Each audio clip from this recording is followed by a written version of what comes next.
This is Hayley Rose. She's an ex-YouTube employee that now helps creators like you get more views. I was growing folks from zero, and really quickly they were going from 0 subscribers or 0 views up to upwards of hundreds of millions of views within a month. She founded her agency, The Upload Club, last year, and her clients are already bringing in 200 million views a month. In 2020, there was 200,000 full-time equivalent creators. Now there is 1.5 million. I think that is a huge opportunity. The market for this is already huge, and it's not going to stop growing. Like, if you can turn this thing on, it's free distribution with billions of people. Some people are really good at this. Some people are less good at this. What are the most important metrics to focus on? Great question. I'd say top 3. So impressions, click-through rate, and... Welcome back to the Creator Spotlight podcast. My name is Francis Zier, and today we're speaking with Hayley Rose, a YouTube growth strategist who spent a decade working at Google and YouTube before leaving to start her YouTube strategy agency, The Upload Club, last year. Before we started recording, Hayley told me that The Upload Club's work is currently driving around 200 million YouTube views per month across her client portfolio, and that including her time working at YouTube, her work has impacted close to 100 billion, with a B, total views across both shorts and long form. So, Hayley, thank you for coming on. But first, what allows you to say 100 billion? The numbers don't add up. How does that work? Yeah, well, first off, thank you for having me. It's awesome to be here. I'm a huge fan of the newsletter, so yeah, just stoked to be here. So while I was at YouTube, I worked on a team called the Top Creator Acquisitions Team. So we were working with the top YouTube talent, meaning the talent that had the biggest channels. My team specifically was responsible for, my old team was responsible for acquiring large TikTokers and podcast channels like off of YouTube and bringing them onto YouTube. So the goal was to grow incremental viewership on the YouTube platform by bringing these massive folks on other platforms onto YouTube.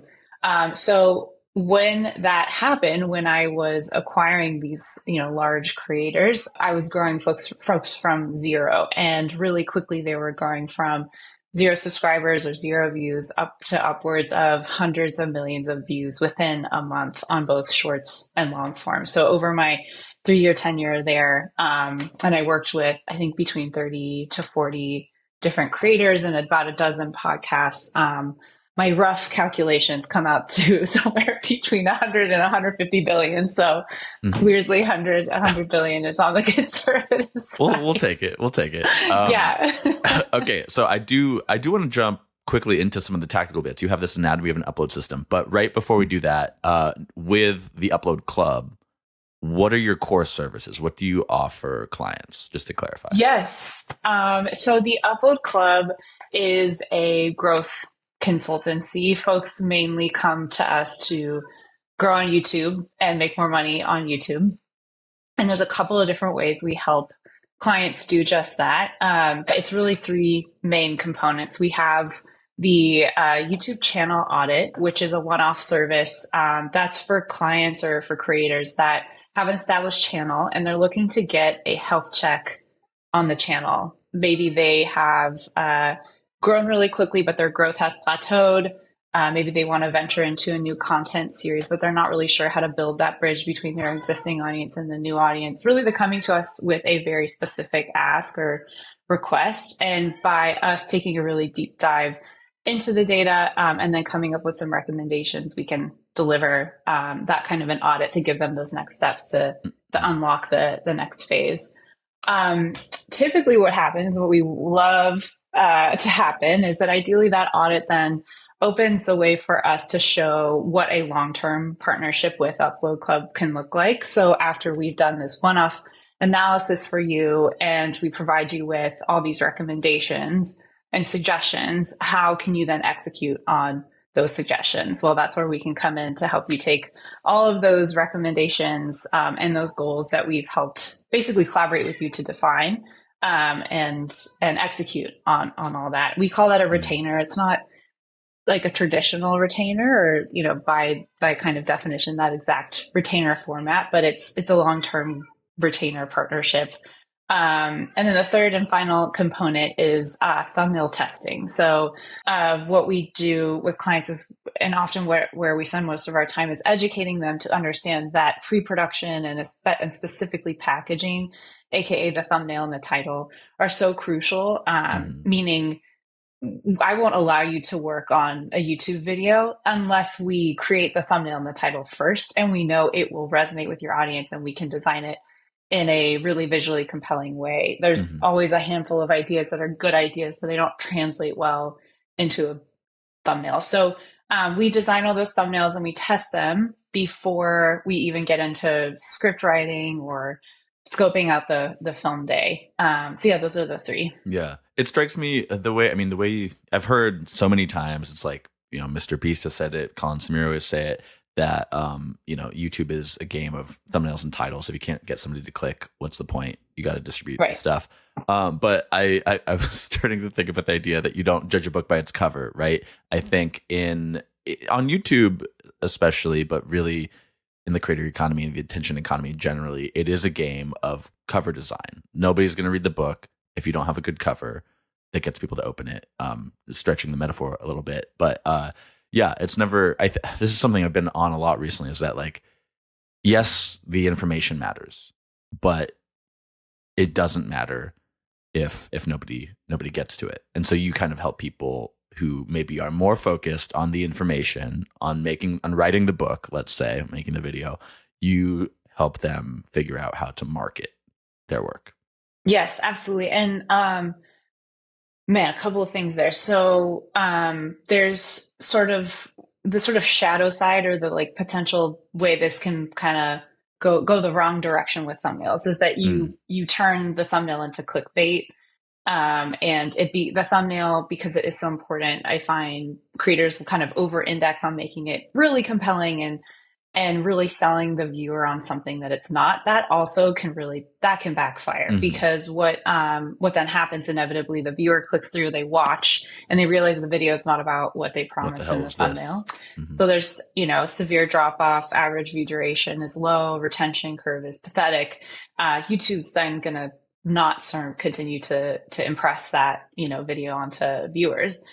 So really the finesse is in understanding like how to authentically package this up and speak to the viewer in a way that's going to like kind of subconsciously motivate them. So you have both sort of like your subconscious reactions as a viewer to colors and composition, but then also the why or the motive or the incentive, which is, oh, am I going to learn something?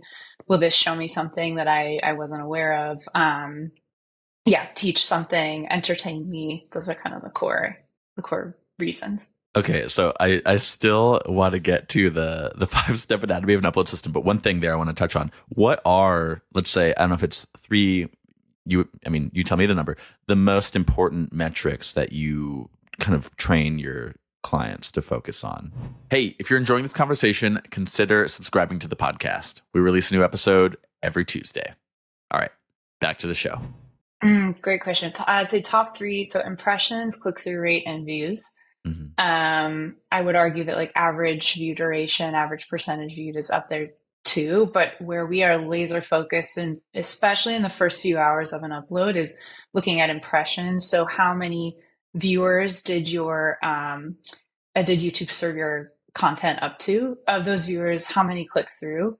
And then once they're there, did that translate into an actual view? And then even better, did it translate into someone who watched for over 50%, over 60% of the video? This is bringing me to something that you mentioned when we spoke a few weeks back before we even decided to do this, where you said that your clients usually have, I think you said like 1 million, an audience of 1 million, whether it's on YouTube or elsewhere, which I remember that in the way that you were saying, like, we monitor in the first few hours to make sure like they're getting all these views, which, speaking from my experience with the Creator Spotlight YouTube channel, we're definitely, in the first few hours, we're getting some views, but the difference is not so variable that kind of thinking would apply to what I'm doing. So I guess I'm asking for clarification on like the size of creator you're usually working with. Yes. So usually quite large, like several 100,000 subscribers up to upwards of 20 million subscribers. We've worked with a few folks that are more in that like emerging zone as well, that might have more like established businesses or a large Instagram following, for example. And yeah, the sort of that pattern or that kind of behavior that we teach clients to adopt, which is to be really present in those first few hours, especially, and also throughout the first 7 days. I can kind of speak to that first 7 days window and the importance of that later. It's going to be that sort of behavior is important for every creator. I would encourage even you to start doing that too with your YouTube channel.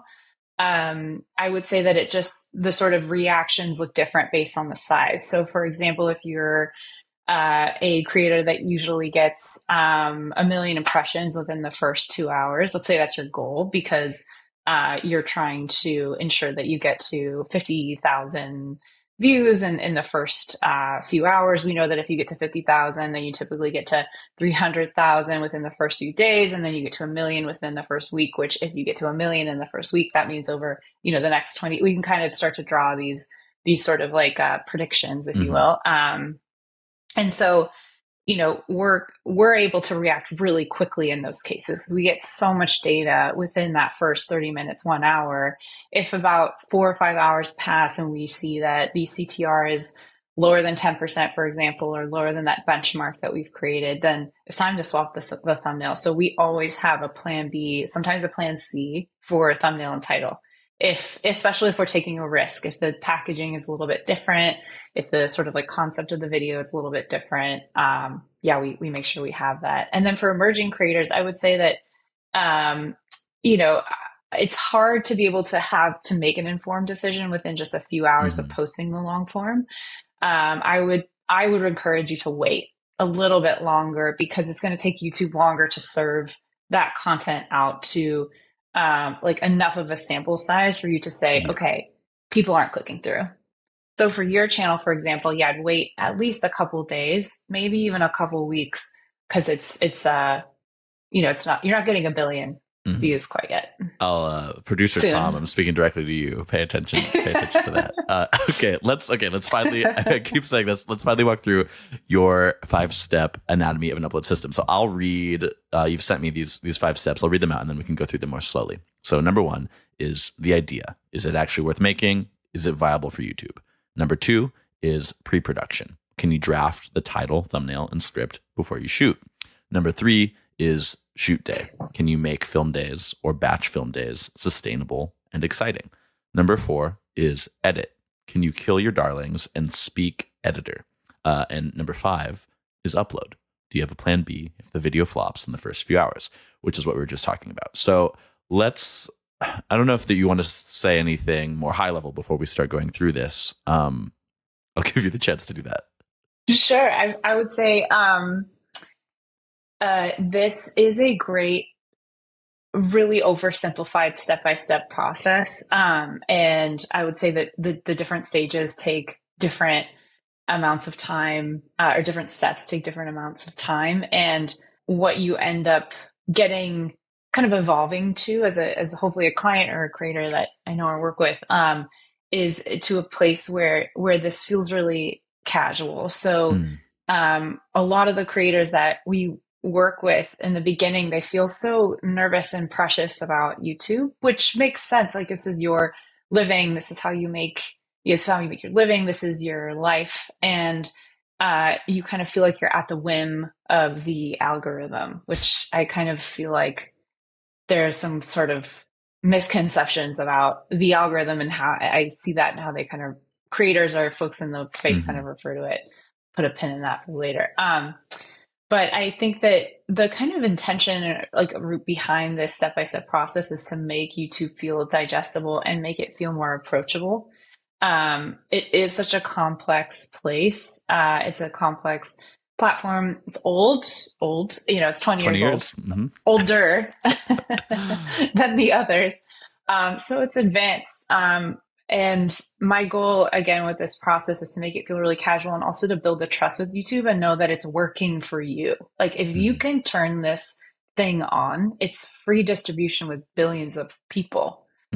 It's worth, it's worth the iteration. So hopefully this plan can give people the ability to ramp up productivity and get the reps in, as we say. One aside, the way you talk, calling YouTube old, I wonder if, like there's dog years, internet years maybe is like times 5. So it's, YouTube's like 100 years old in internet years, maybe. I like that. Yeah, that makes sense. Okay, it sure feels that way. Yeah. I mean, and you were at Google/YouTube for half of it, which we'll get into that a little bit later too. But okay, so the idea stage, you said like, is it worth making? Is it viable for YouTube? How do you validate this? And maybe can you give me examples of, I don't know, it doesn't have to be a specific client, a specific idea. Maybe you can generalize, but how do you validate it? And what are some examples of ideas where you've been like, no, that's not valid? And how did you arrive at that? Yeah. So the idea phase, I love the idea phase because it's actually not data driven. I actually want creators in this phase to remove all limitation, right? Or like, oh, I'm not sure, this might not fit into this, or, we tried this, so it's not going to work. It's more of like when you go into acting improv class and they teach you about yes and. It should always be a yes and conversation when you're in this idea phase. So the point is that you're trying to get down as many ideas as possible. We can filter them. I'll be there to filter the ones out for you, but we want to kind of cast as big of a net, as wide of a net as possible. With ideation, I mentioned it's not data driven for a reason, because I feel like oftentimes the best ideas come from the weirdest, non-traditional places, also when people are relaxed. So if you're nervous and stressed about coming up with a concept and it has to be perfect, you're going to kind of start to close off those walls creatively and not be able to access that kind of flow. So once we have, huge brainstorms, sometimes it takes a couple of sessions to get all the ideas down. Maybe we talk about ideas, and then over the next week, everyone starts to dump those ideas into a doc. And then it's time to start to understand if they're viable or not. Viability means a couple of things. One, will this, it's all under the umbrella of, will this perform well on YouTube? Which means that the piece of content has to be valuable and or entertaining, and or format well for YouTube. And what's ideal is if you can then validate it with a bit of data. So whether that's from your own channel or from external resources, like we reference Google Trends a lot. Sometimes Tubular is an option for me to take a look at. I'm lucky in that sense. I can kind of take a peek at data from some of these third-party platforms. There's other platforms like ViewStats, but really you're then taking all the ideas and cross-referencing them with, is this a concept that will likely do well on YouTube? Once you've whittled it down to that next sort of section or segment of ideas, that's when we start drafting thumbnail designs and running tests. Stage. Well, actually, I would argue that like the tests are still a part of ideation, because the tests actually are the thing that green lights the concept to then kicking off pre-production. So in addition to the thumbnail, writing the script and like really starting to plan out how this video is gonna come to life. Does that make sense? That does make sense. One thing I'm thinking of here too is how you talk about not being too data driven. Something somebody said to me a couple of years ago is like, the danger with following best practices is that if everybody follows best practices, you arrive. Yep. You produce an average piece of, whether it's content or whatever it is, you end up with an average result. So I like that you're framing this as like the time to not really worry about best practices, which I imagine that comes in later, perhaps at the shoot day phase, which is like when you need to be highly organized. But I'm getting a step ahead. Talk to me about the pre-production stage. So pre-production, I'll dive into that. And then I'll talk a little bit just about, I think, the importance of quantitative and qualitative, or having both creativity and data. And that's kind of really the philosophy of like why I'm even doing this whole upload club thing. But pre-production, so pre-production includes all basically defining, drafting, finalizing as much as we can, elements that are required to unlock the best film day and kind of upload and editing and upload process. So pre-production includes agreeing or sort of committing to the thumbnail. So we've gotten the test back where we're like, wow, the click-through rate was highest for this one. Let's draft out like 4 or 5 options for the title, and then let's go into a script outline. And then once we've committed to a script outline, we then start drafting out the script. But we also stay away from word for word scripting. It depends on the talent. Sometimes talent can be excellent with a teleprompter. Other times it's like a death wish and they become robotic and they have no charisma or anything that was the thing that grew them to that point, So the sort of like way that the script looks will be dependent on what works best for the talent. Typically it's not word for word. And so what we are doing though is we're ensuring that we're setting up the talent with what the purpose of the segment or the scene is. And then also really important components like foreshadowing lines. So teasing out what's coming, ensuring that we have those mechanisms in place so that people do stick around toward the end of the video, or that we're doing as much as we possibly can to encourage them to stay. Like Dental Digest, for example, comment CTAs work really well for his content. He does kids content, like mukbang, cavity. He's a dentist. And so we will ensure that we do in every long form is have him say like, comment your favorite color, or comment, the color of the Easter egg that we've hidden in the video, the first person at certain points throughout the video. And we'll make it into a competition. Like the first person who comments the right color or the right thing will get their comment pinned. And like that's a huge incentive for a kid, right? To watch, to engage and like watch every little detail in the video, which really helps with retention. Very sticky. Yeah. Okay. So pre-production, I'm getting like, it's variable per client. I think the point about how hard you're scripting it, how specifically you're scripting it is a good one. I mean, yes. I was at the Webby Awards on Monday, and they had a teleprompter, and I'm thinking there specifically, I was taking note of how some people were really good. Alana Glazer was the host, right, from Broad City. She was killing it with the nice. The teleprompter. But then there was a couple other people where I could tell it was like, this is more of an improv person. They are like they like stumbling over the words, like kind of squinting at it. I don't know. There's no deep insight there. Just that you have to know your strengths, and I guess it's your job to help people maybe understand their strengths. Side question here, like you're talking about Dental Digest or some of your other clients. How many people is that you're usually working with? Like this is like, is it like a team of like 5 people across various roles? Like how are you? And the way you're talking about like pre-production and ideation, it sounds like it's a lot of work. It can be really in depth. What's the scale of the teams? Yeah, it varies. I'd say it's between 3 and 5, sometimes a few more. Depends on the size. So if the creator has a huge business, maybe not even like a huge YouTube presence, but let's say they have a large business, they have presence across all these different social platforms, and they're just trying to grow their business, and YouTube is a funnel. That's actually usually the biggest team, like size of team that we're working with, because there's so many folks that are involved in all the content, like the process or the approach of the content. So you have PR, you have head of content, you have operations, even we're chatting with them sometimes. So those are usually the largest teams. And then on the kind of like content creator side, when creators start getting into that multi-million, I'll say like multi-million subscriber range. I'm kind of trying to translate that into like viewership, because that translates into revenue.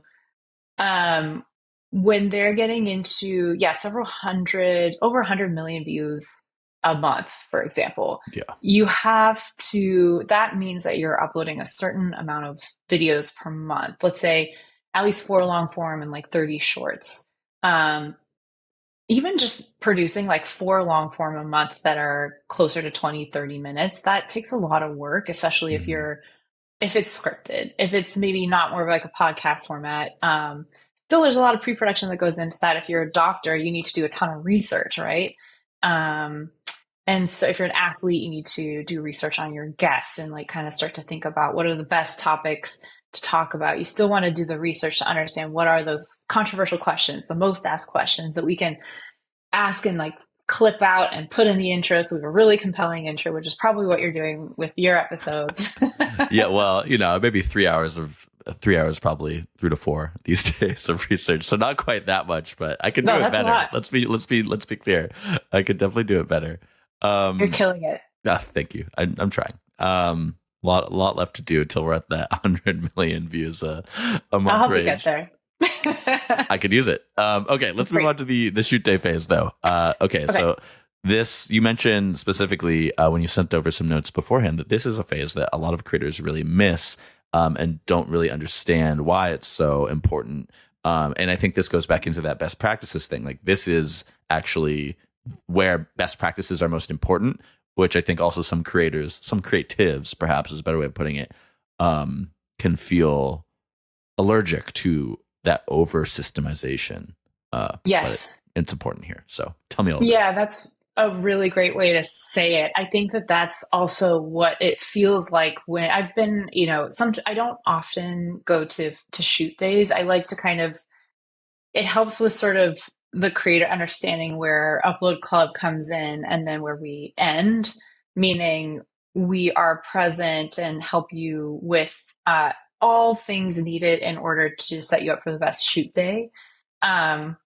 Sometimes I'm on set just making sure everything goes seamlessly, but oftentimes I'm wanting to, of course, depends on the size of the creator. If you're big enough to have a director, a producer, videographer on set, I want to be sure that everything has been built to empower them to get the best end product out of the talent. And when we do over script and over prepare, I don't know if those are the right words. When we spend a lot of time pre-producing things word for word, that's when a creator can start to feel suffocated and a little itchy. Like, I honestly do think having an allergic reaction, like I see that in their kind of skin and how it shows up. And then it translates into the whatever recording and content we're making. So it really just comes down to the person. And it's easy for me to understand where the sort of threshold or preference is going to be, because we're talking so much to the client in that ideation and pre-production phase that by the time that you start writing scripts, you know what's going to work best. But yeah, I would say like a lot of folks or a lot of creators are not spending enough time in pre-production. So film day is chaos. And so the best feeling, one of the best feelings, other than having a 1 of 10 for your long form video, my dopamine is like directly connected to when like things separate from the gray bar. I'll show you that later. But basically, one of the best feelings is that you've done all the kind of work you can do to set yourself up for success on the film day, so that film day feels a lot more seamless. You're saving time. Because what that means is that the creator is going to want to make more and more content, which is a big part of growth. Like, all these best practices and this flow makes sense, but if you're not uploading, then you're not able to grow. Yeah, I mean, you have to upload. That's the number one thing. You just do it. But I think the second thing is like you also have to actively learn from and study the performance of each time. Yeah.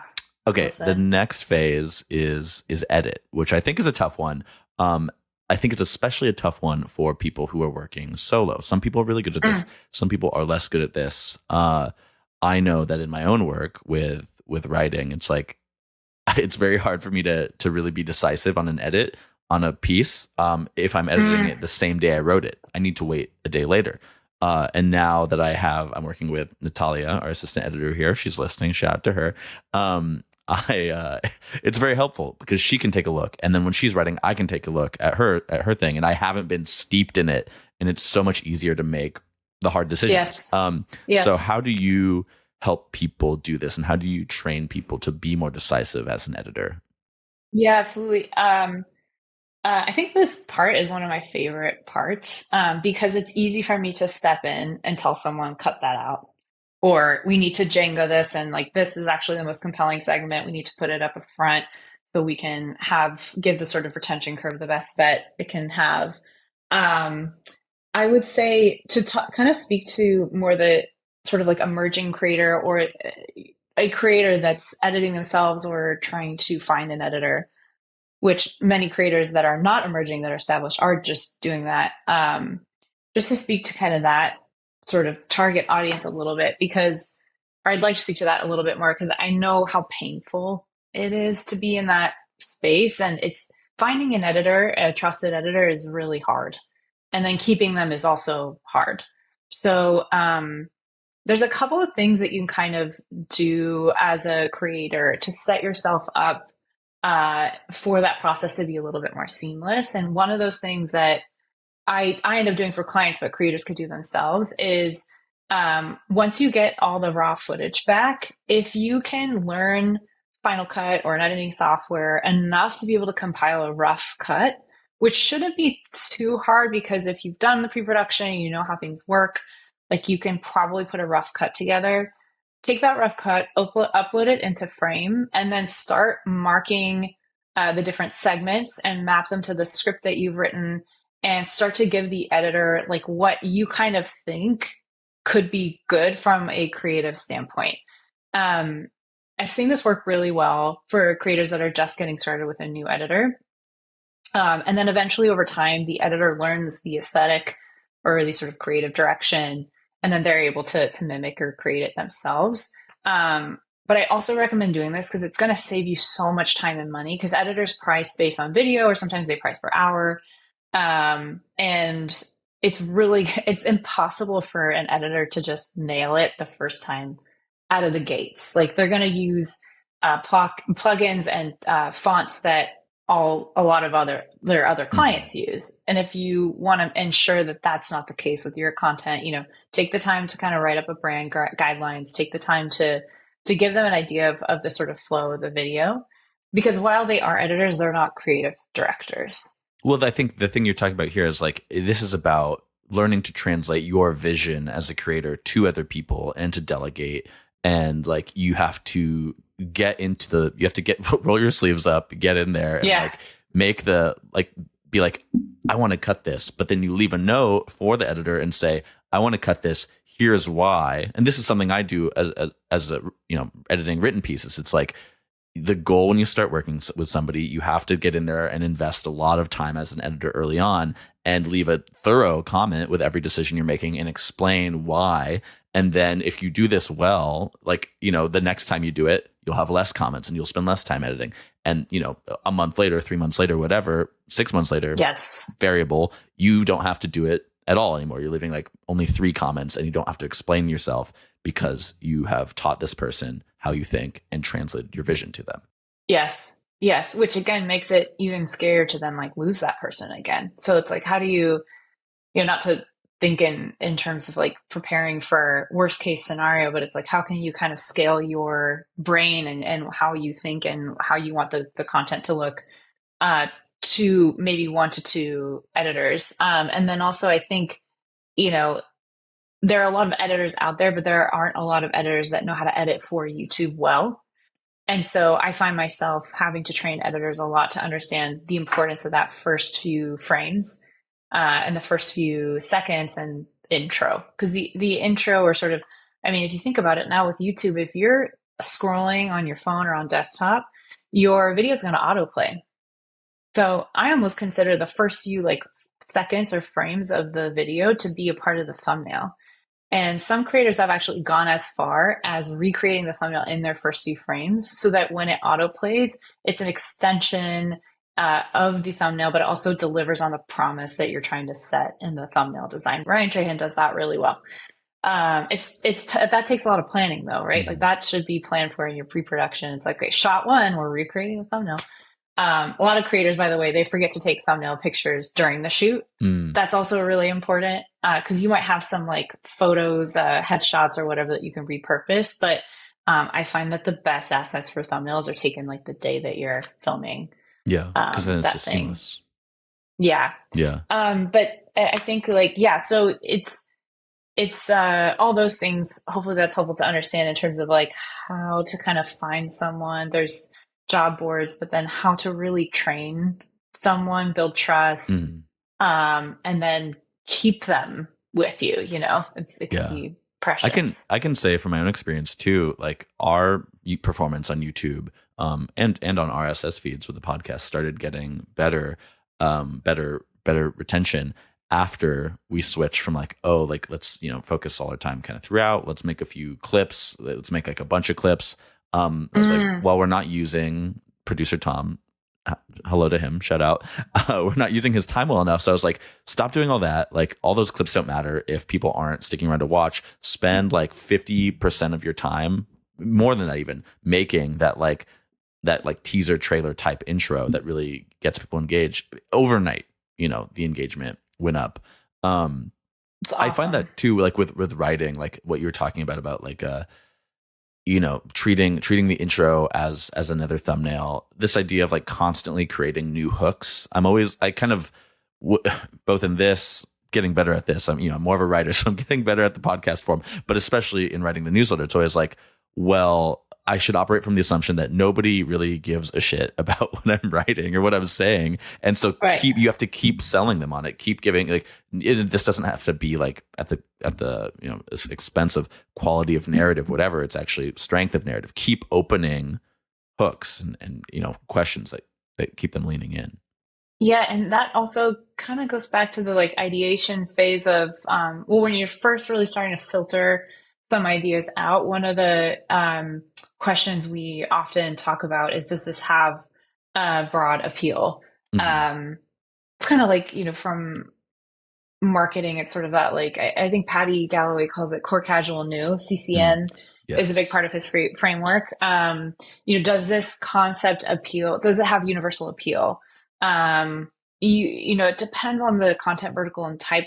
Not every video is going to have a universal appeal, but I think there are things you can do to broaden a topic so that it does resonate with a bigger audience. And I do like those sort of like boundaries of, does it appeal to the core loyal audience that watches all of your content? Does it appeal to casual viewers that are kind of casually interacting with your audience? And the new, which is the sort of people that just have no idea that you exist. Mm-hmm. I think that's the really toughest question to answer sometimes, is like, is this, as a creator, me making the content, I don't necessarily have the perspective to be able to say, oh yeah, this does have universal appeal. So, again, with like editing and having someone who isn't you come into the piece of content and say, this is where it lags. Drags here. What is the point of this sentence? We're not getting into the value fast enough. Like, again, easier for someone who's not the talent to come in and say this. Mm-hmm. I would say same thing here. So it's kind of like having that sort of third party person to not be ruthless, but just be present and give you the feedback is extremely valuable. I agree. I think it is good to have somebody who's ruthless, though, and like the mistake is not like, in sports, an elite coach is going to like really push you and be ruthless, and that's how you become an elite athlete, right? I think it's the same here. Like you have to be able to submit yourself to somebody's hard feedback. Okay, last step of this though is the upload, and you say, do you have a plan B if the video flops in the first few hours? And like 20 minutes ago too, you mentioned also the first 7-day window. So tell me about that upload and this idea of plan B for first few hours or even next 7 days. Yeah. So this is my favorite part of the whole process. And it's what obviously my business is called. So the upload, I think that the moment right before the upload is a really interesting, like kind of psychological, emotional, vulnerable moment for a lot of creators. And as you upload more, it feels less intense or maybe like less emotionally charged. But the reason why I named the company Upload Club is because I feel like every upload is like a mini moment to stand up for what you think is right or what you feel like you are about. And yes, you are doing all this work to like package it up to market the piece of content, but that content is a piece of you and it's scary. It can, you're putting yourself out there. It's a kind of moment of vulnerability. I notice that when we start working with clients, because again, they've been a bit like afraid of YouTube. They're worried about doing something wrong so the algorithm doesn't like them anymore. My goal is again to help them feel more in collaboration or in partnership with YouTube, so uploads don't feel so scary. And again, the more reps and the growth and good performance that comes from the videos, the less scary it's going to feel. Another way that we can kind of mitigate the fear is to have a plan. So once the video goes live, as I've shared, we have a plan B, sometimes plan C for thumbnail and title. So if for whatever reason it flops within the first few days, depending on how big you are, we have something to do. And just having a plan B takes such a sharpness away from the whole moment, because it gives you hope and it gives you another opportunity to try to win more viewership. The sort of like different timelines we look at. So what we have found generally across the board with clients is that the first 7 days is an extremely important window. Typically, if you can outperform, 100% of the time with our clients, so we see if you can outperform in the first 7 days, meaning you can generate more views than all your other videos have in that first 7 days, you will have a video that is an outlier for the following few weeks, or we're then looking at 28 days since upload or since publish, and then also an outlier for your lifetime for your channel. So we should say, wait, really quick, we should say for anybody who's listening and does not upload to YouTube, when you go to your channel dashboard, on the left is a little thing that has your latest upload, and it tells you how out of 10 this video ranks to your last 10 videos. So what you're telling me is, with your clients, your goal is for every video to beat the previous one and be a 1 out of 10. Ideally, 1 of 10 is ideal. I'm trying to get into that 3 of 10, 2 of 10, 1 of 10. Even a 4 of 10 is okay. I think when it starts to get to 5 out of 10 or lower, that's when we start to think about swapping out the thumb.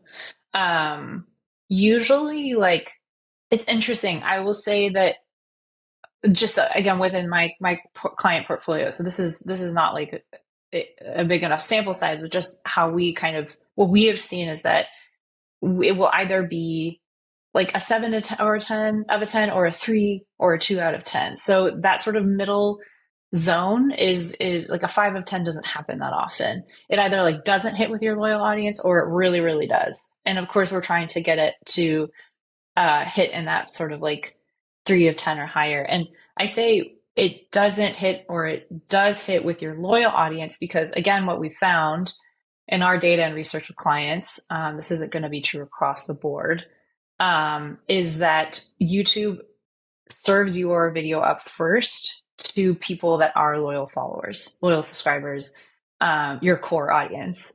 They want to see how they react to it first before YouTube then makes a decision around whether or not to continue oppressing it upon new people. It's pretty fascinating. Like I always thought that was interesting, that's often what we see, which is, again, like it's serving it up to those people that always consume your videos. So if those people who are loyal to you, who love you, do also love that video, that gives YouTube the confidence to keep pushing it out. And ideally it pushes it out eventually to new viewers. What creators will find is it's really hard to get to new viewers. I have experienced that myself. Okay, let's back out of the tactics for a little bit. That's the 5 steps, done and dusted. Tell me about your time at YouTube a little bit, what you did there, how you got in there. I understand that you were at Google/YouTube total for around a decade. First, like 6.5 years were within Google, and then you were part of this internal startup incubator where, how, for any listeners who don't know, sometimes these big, the big tech companies will have these internal incubators where they're trying to disrupt themselves. And you're you're owned by the company, but not really working for it. And I think it was called Area 120 there. And you were working on something called Rodeo, which is your entree into YouTube. Yes. I miss my rodeo, guys. Not your first rodeo. Not my first rodeo. And I just also love, the name was so good. Yeah. It is so good. It actually still exists. It exists within YouTube engineering today. So I'm a bit of a tech startup girl at heart, woman at heart.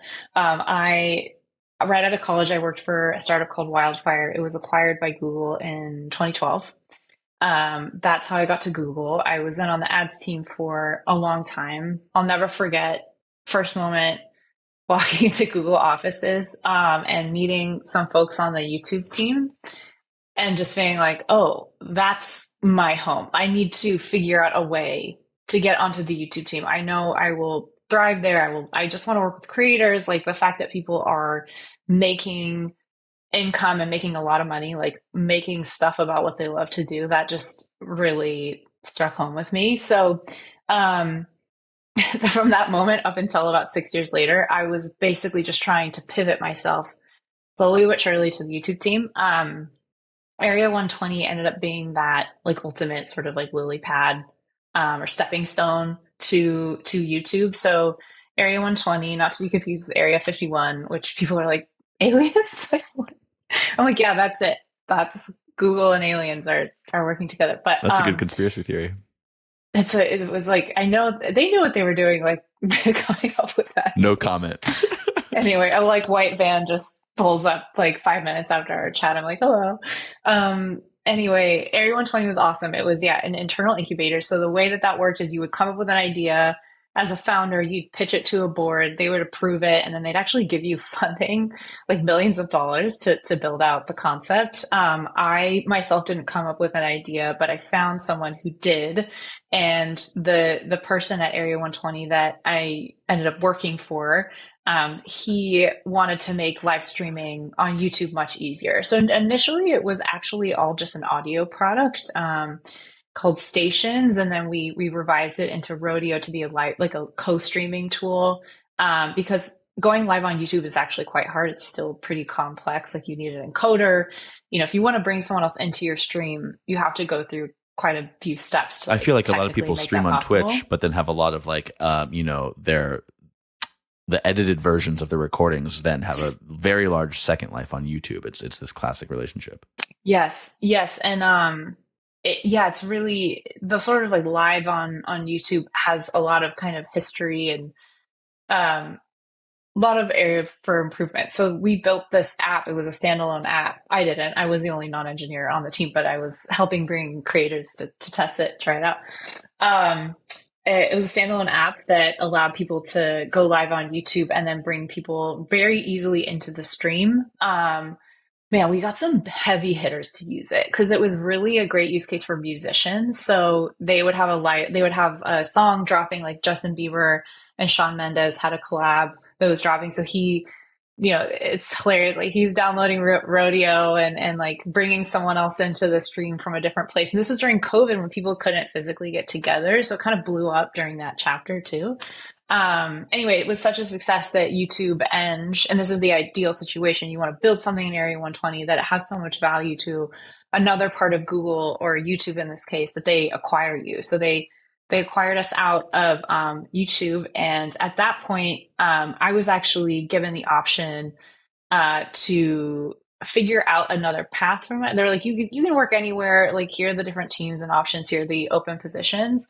But I was like, wait, I could work for you. I have YouTube experience now. Because the reason I couldn't get a job on YouTube during my ad days is I didn't have any kind of YouTube experience, or I didn't have any like talent experience. So Area 120 was the thing that allowed me to do that. And then again, I'll never forget, it was kind of coincidental.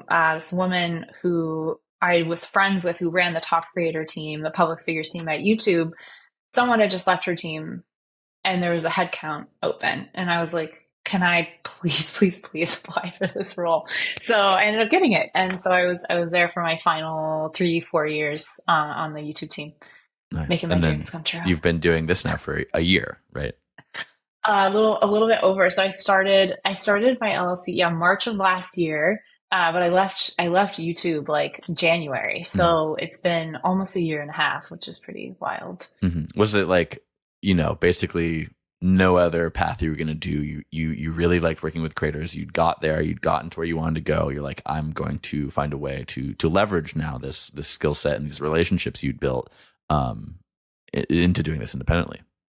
Yeah, so really the biggest kind of aha moment for me was seeing how much more support creators really needed. Mm. I in this partner management role, it was awesome because we interfaced with a lot of creators, but because there was just such a big portfolio, I found myself not having enough time to really like take care of people, nor was it really my position at YouTube. There's YouTube was providing creators with a free service, which is incredible. You have this partner manager, but I felt that there was just so much more that we could do from a content strategy standpoint, or that I wanted to do, that I couldn't. Plus, the role was kind of always evolving. It was a lot of deal work. It was a lot of project-based work, and that would then take me away from the stuff that I really wanted to do, which is just grow channels, take care of talent. And so just had a bit of an aha moment. It also, I think, was just time. I was really ready to go back to my like startup roots. I mean, after being within even at area 120, even you were at Google for for a decade. That's a long time. It's a long ass time. Okay, wait. One thing though you said is when you left and you felt like there was so much opportunity for creators needed to be served in these various ways. This is something that I have been thinking a lot about recently. Is that when people talk about the creator economy, they talk about creators, and that's what your average person thinks of, right? They think about creators. But as the creator economy has grown, I think it was the Interactive Advertising Bureau report released earlier this year. In 2020, there was 200,000 full-time equivalent creators. Now there is 1.5 million. The amount of really good, sophisticated creators producing high-quality content, making a living has increased, but so has the amount of more middle of the road people who, like, by dint of not being an expert in audience development or monetization or like specific production processes, like that's also risen. And so I think there is a very large, perhaps increasing opportunity for people doing the kind of work you're doing, creators, service providers, whether it's audience development, whether it's content strategy, whether it's, bringing people together in like co-ops as business structures, whatever. I think that is a huge opportunity. And I'm curious to hear your thoughts on it. Yes. I mean, well, I'll selfishly say if anyone wants to come help me, I'm looking for more channel strategists. Like I need more help. But the demand has been incredible. Like that was, in sort of witnessing the volume of huge talent and also just like talent that was growing so quickly. That's also where my brain had that reaction of like, wow, the market for this is already huge and it's not going to stop growing. And I felt like there were only kind of a handful of YouTube strategists at the time. My also perspective is like the more strategists there are, the more value our like strategy community can create. And also the more like validating the role has become. So I've actually talked to a couple of people, one person specifically, into breaking off and doing what I'm doing, but for kind of like a different segment of creators. And then there's a couple of other strategists that I partner with and we work on clients together. So there's more than enough opportunity. It will continue to grow. I think also YouTube it's interesting. I do feel like there is another kind of wave of interest around YouTube. It's like Shorts was a big magnet, sort of like now YouTube as a podcast platform is a really big kind of point of focus. I can tell also YouTube marketing, since the time I left, has really been focused on like breaking down the norms of Hollywood, or really like positioning YouTube as this tool or this platform that should be included in the Hollywood conversation. Like, Amelia de Moldenberg, her content series should be considered for awards. Things like that. She just won the Webby Award too for Did she? It was like a special it was the special achievement for like I forget. I could pull it up, but something like that. And Sean Evans, presented her. It was this whole thing, but stressing that like, over the past 11 years, she's really risen to this full on entrepreneur. Another thing actually on this same tip, while eating lunch today, I was listening to this week's episode of The Rebooting Show from Brian Morrissey, and he was interviewing Nicholas Carlson, who used to be at Business Insider and made them this kind of video juggernaut. And now he has recently started his own business, Dynamo, and they were talking about how there's no text, there's no articles. It's fully on YouTube. So I think kind of what you're talking about too, not just the Hollywood of it, but like Yeah. B2B media, all sorts of media are like accepting Yes. that like YouTube is this stable platform really that's not going anywhere Yes. and like has a powerful distribution mechanism. This podcast is on YouTube and it became video first because I was advised that that's the easiest way to grow a podcast if you're not part of an existing network. And we have seen growth here for sure. I wanted to ask though about your business and the growth of it. So a year and some change that you've been doing this. I understand it's just you, but you're working in collaboration with other people you were mentioning. Let's say by the end of, a year from now, and then also let's say 4 years from now. So it's been about 2 years and about 5. What are some of your realistic versions of like, well, this is what it'll look like. I'll have this many people. I'll have like people doing X role, Y role, Z role. So in 2 years, and then in 5 years, dreaming a little bigger. Yes, love it. So number one goal, I would say the sort of primary business goal for us is to increase retainer clients for a couple of reasons. At highest value for the creator, highest value for my business. It's the work I love doing the most. So what is required to support a retainer client is myself.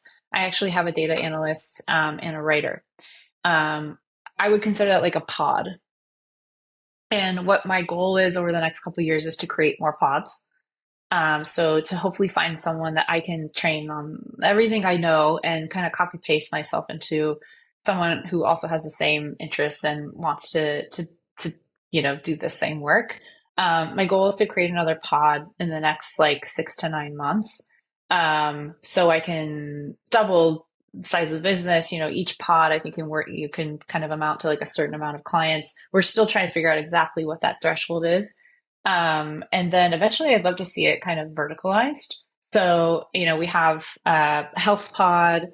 Myself is more like lifestyle and entertainment, for example, kids, beauty. Like I would love to see it grow into something of that size. Maybe that's more like 3-4 years down the road. Do you, wait, the writer and data analyst, quick, are they full-time? Yeah. Awesome. No, part-time. Part-time. Okay. Sorry. Well, also awesome. But, I would say the data analyst, he's technically part-time. I think he's working on about 75% of the clients that I've got. And then he has his own business. So I would consider that part-time. I wouldn't be surprised if it moved more toward like a full-time kind of position. That would be the goal. I want to have, full-time folks soon. One question that I would be remiss if I didn't ask, because I always ask it, how do you define the term creator in the content sense? Okay, so I will be honest, I actually had a tough time answering because I was thinking about this last couple of days. I'm going to come at it probably more from, have you read The Artist's Way? I have a copy of it. I haven't read it. I'll be honest. I feel like it's a book that I've read it a couple times. It was really helpful when I was kind of birthing this business into being. Helped keep me focused. I would say a creator is an artist, and an artist really can be anyone. I mean, you can be kind of creative or artful in so many different mechanisms. I think in sort of the world that we work in, I think if you're able to put yourself out on the line, meaning like uploading content equals being vulnerable. If you're able to do that and commit to that, I would consider that a creator. So that's again kind of like that focus and around the word upload. I think that there's just a lot of meaning behind that action. And whenever you commit to composing something and then putting it out there, I think that's taking a risk on yourself. I would define that as a creator. That's a good answer. I'm always going back and forth, but that kind of aligns with my broad version, which is anybody who's contributing to the corpus of the internet. I like that. And I also, because I do think everyone kind of, it's built on technical backbone, right? I mean, the internet or YouTube, for example, but I do think that there's so much magic with YouTube because I feel it too. I see it and kind of how like YouTube mirrors creators' confidence. I have seen, and I can't explain that. And I think it's also, when I worked at YouTube, everyone would say it's not the algorithm, it's the audience. It's Mm. like basically whatever's sort of performing well on YouTube is a reflection of like what humans are like generally interested in, It's like how we're all kind of moving together and creating and reacting together. Well, you were saying earlier how you were kind of alluding to implying that like, you don't like to take stock in these kind of abstracted, magical thinking ways people talk about the algorithm. But what you're saying here is like, it's important to understand the algorithm as like one of the major inputs is like, it's just learning what people respond to and then like codifying that and accelerating that. Yes. Like I would kind of say, there's a lot of, I think my pet peeve is when people post videos of like the YouTube algorithm has changed again. It's changed again. It's great clickbait. Like, it is totally. Yeah. It still catches my attention. I think that, the algorithm will never endure like abrupt changes. Like technically, like from a machine learning standpoint, that's just not how it works. However, YouTube will change its priorities. So if the priority is now to drive shorts adoption, you're going to see a shit ton of shorts inventory open up, and you're going to see a huge initiative to bring big TikTokers onto the platform. And so that will then, change the way that users behave with YouTube, and therefore change the way that content is served up. Same with podcasts, same with all these different formats. But I think that like at the end of the day, and this is what's really hard with YouTube, it's so easy to get stuck in the dance of data and just only talk about CTR, only talk about average percentage viewed. But what often gets lost is connecting to what humans want. So if you can have someone like me or someone on your team that is reminding you of those two pieces, like it's kind of tough to go wrong. Because you're really considering both the quantitative and the qualitative, the human and the technical. I think this is almost a good place to end it. So I think I want to ask you any advice you would give to creators, maybe specific strategic or tactical advice that's very implementable. Close the tab on this podcast and go do it. Good advice besides hiring the Upload Club. Love that. I often find myself answering this question with just start. That's look. Okay, I'm sorry to interrupt you. I think that's my favorite piece of advice that I've put in the newsletter so many times. It's like, oh, good. Literally just do it. Just get started. Just do it. Literally nothing. There's nothing that matters more. It's like, how do you get in shape for whatever, you walk out your door and you start running, right? It's the best piece of advice. Really the only part that matters, because you can listen to all the tactical, strategic advice, whatever that you like. Yes. Exactly. But if you don't actually do it, it doesn't matter. But I am going to press you for one more specific tactical piece. So two things. I'm going to first also, I have an ideation worksheet that lives in my newsletter. I can send it to you. And we should link that in the newsletter. Link it. This, yeah. But that is a great place to start. It takes you through everything we discussed today and even in more detail. It does have a few Artist Way tools in there. It's a bestseller for a reason. It's so great. The morning pages stuff, which is just free writing, I think is kind of at the foundation of just getting started. So if you wanted to make the get started recommendation actionable, start with kind of morning pages or just free writing. Because I do think that just like taking action brings clarity. So that ideation worksheet is great. I think from a packaging standpoint, today, my homework for the listener is to have them go onto YouTube and look at watch some of their favorite YouTube videos and really study the packaging of those videos. So taking a look at the thumbnail, taking a look at the title, and trying to understand what is it about this thumbnail that inspired you to click. So, for example, I have been watching a lot of Star Wars lightsaber scenes lately. Not kidding. I'm a huge Star Wars fan. Hayden and Ewan McGregor have an incredible fight sequence in Return of the Sith. And what YouTube now knows is that I'm interested in their friendship. And so now YouTube is serving me up like, oh, Hayden and Ewan are best friends, blah, blah, blah. And so that's interesting to me. I'm like, oh, that's so sweet. So for me, the thing that's resonating is this like kind of emotional friendship angle.